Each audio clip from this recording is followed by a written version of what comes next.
صرف سچی اور خالص نیت کے ساتھ دوسرے کی ہمدردی اور اللہ کی خوشنودی مقصود ہو۔ یاد رکھیے کہ مسلمان کا ایمان اور دین بہت ویلیویبل ہے، اس کی حفاظت کے لیے ہر وقت ہمیں صبر کا دامن ہاتھ سے نہیں چھوڑنا چاہیے، اور سورۃ العصر میں ہمیں صبر کرنے کی تلقین کی گئی ہے۔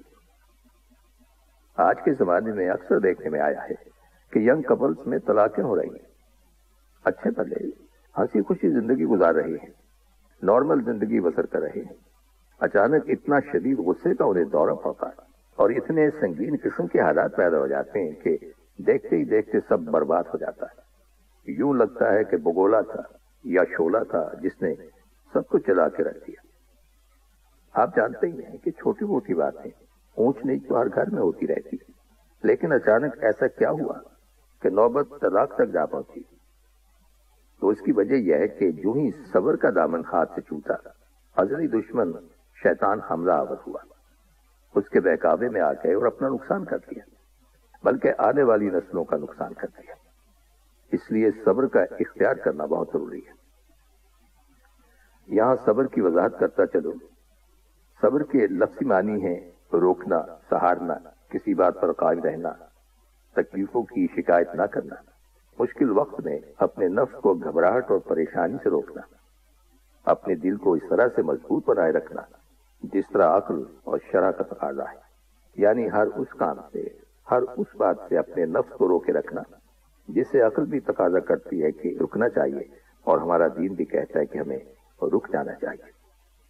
صبر کا مطلب یہ بھی ہے کہ زبان سے ایسے کلمات نہ نکالنا جو اللہ سبحانہ تعالیٰ کو پسند نہ ہو، خاص طور پر غم اور مصیبت کی ابتدا میں صبر سے کام لینا، پہلی چوٹ لگنے پر، پہلا صدمہ پہنچنے پر اپنے آپ پر قابو پا لینا، نیگیٹو ری ایکشن سے خود کو بچانا۔ جیسے کہ آپ جانتے ہیں کہ دکھ اور تکلیف ہر انسان کی زندگی کا حصہ ہے، کوئی اس سے محفوظ نہیں ہے۔ آپ کو اس دنیا میں ایک بھی شخص ایسا نہیں ملے گا جس کی زندگی میں کوئی کمی نہ ہو، جس کو کوئی دکھ یا تکلیف کبھی نہ آتی ہو۔ کبھی جسمانی صحت کو کچھ ہو جاتا ہے، کبھی مالی پریشانی آ جاتی ہے، کبھی بچوں کی جانب سے کوئی پریشانی آ جاتی ہے۔ کوئی بھی شخص ایسا نہیں ہے کہ جس کی زندگی میں کہیں نہ کہیں سے کچھ نہ کچھ ہوتا نہ رہے۔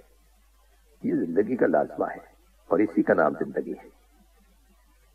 قرآن حکیم میں بھی اللہ سبحانہ تعالیٰ کا ارشاد ہے جس کا مفہوم ہے، ہم ضرور تمہیں خوف و خطر، فاقہ، جان و مال کے نقصانات، آمدنیوں کے گھاٹے میں مبتلا کر کے تمہاری آزمائش کریں گے۔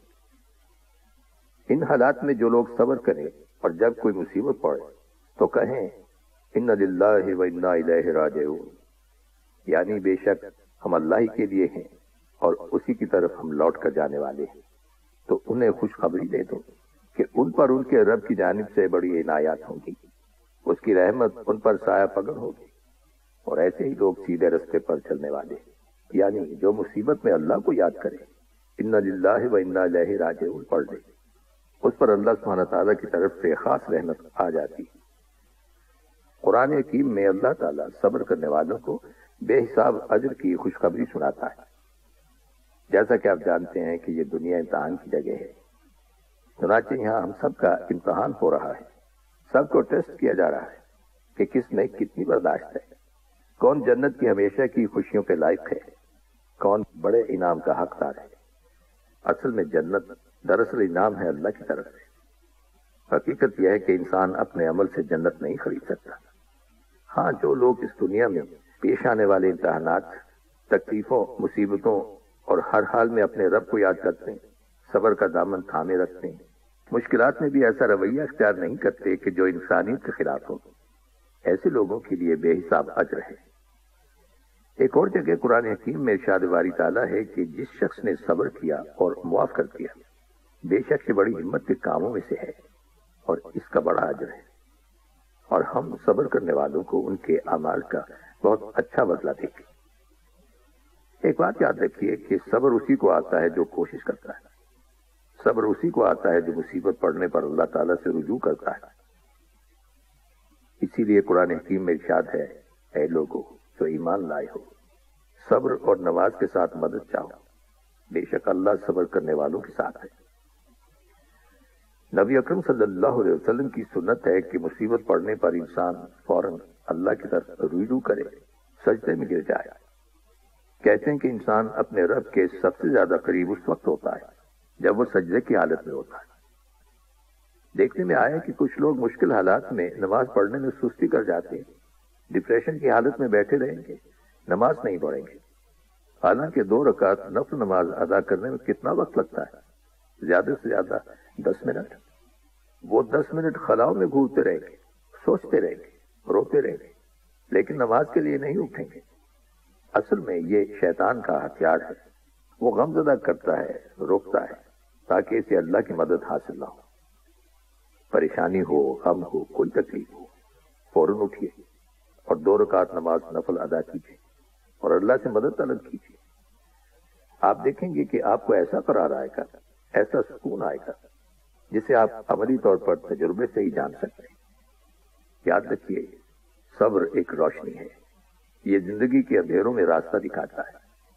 ہوتا کیا ہے، جب غم آتا ہے تو یوں لگتا ہے جیسے اندھیرا چھا گیا ہے، انسان کے سوچنے اور سمجھنے کی صلاحیت مفقود ہو جاتی ہے۔ نتیجہ کیا ہوتا ہے، انسان غلط فیصلہ کر بیٹھتا ہے، غلط کام شروع کر دیتا ہے اور نتیجتاً حاصل کچھ نہیں ہوتا، الٹا نقصان ہو جاتا ہے۔